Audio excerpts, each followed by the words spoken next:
So that damage is absolute bonkers, right? Now, as far as weapon utilities go, this one kind of takes the biscuit, with that being European biscuit, not the American type of biscuit, because that's kind of weird. A weapon that can amplify the damage of non-exalted abilities for your Warframes by giving them an infinite combo duration that will not end or decay unless you use a powerful attack or you die. This is the Xoris, the glaive that we get for completing the Protea questline. Like I said, it has got an infinite combo duration that will scale with any Warframe ability that is amplified by your melee combo multiplier. So Ash's Blade Storm, Atlas's One Punch, Baruch's Serene Storm, Korra's Whipclaw, you get the idea. It is the perfect stat stick for those abilities.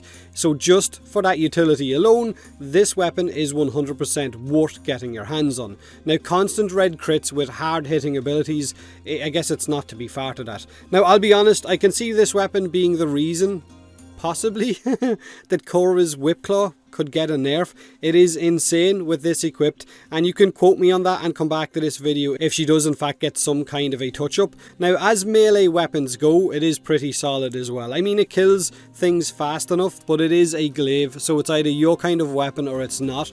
This is it up against level 170 heavy gunners, viral, slash and high crit chance, so I guess what could go wrong? Most weapons in the game right now will perform pretty solidly with that setup against level 170 heavy gunners, especially since enemies had their armor kind of scaled down and melee is much better than it once was. Now, it is a mastery rank 4 glaive that deals mostly slash damage, has an okay crit chance, but it has got the highest critical multiplier of all glaives in the game. It will also deal electric damage on the explosion when you throw it or when you slam it, and the explosion has the biggest radius out of any of the glaives in the game right now as well. But that's really not the reason why you're going to want to run with the Xoris with a Warframe. You're going to want to bring this with one of those Warframes that you can increase the damage of their abilities. Like I said, your Korra, your Atlas, your Ash, or even your Baruch. But to get your hands on the Xoris, you will simply run Protea's Deadlock Protocol quest. You get the blueprint and all of the parts while running that quest line, so it's simple enough to get your hands on.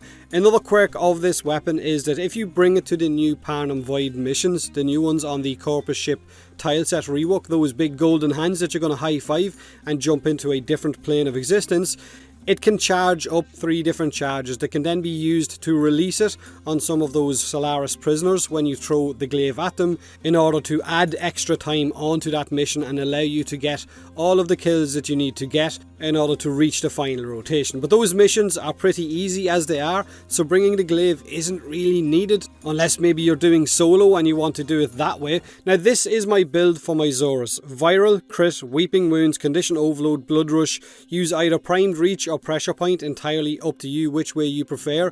I guess building up your condition overload and your blood rush. And while running with this, make sure and have the Helios Prime with its Deconstructor Prime equipped with those Gladiator mods on for bonus red crits with a little bit of an extra stat stick. Now, like I said, this weapon is 100% worth getting, building and bringing with those specific Warframes. But let me know in the comment section below what you think of it. Is it a bit, I guess, on the overkill side? Are those abilities now a little bit too powerful because this allows you to keep them at their maximum damage output with that infinite combo scaling? Like the video or don't, subscribe or don't, and as always, thanks very much for watching.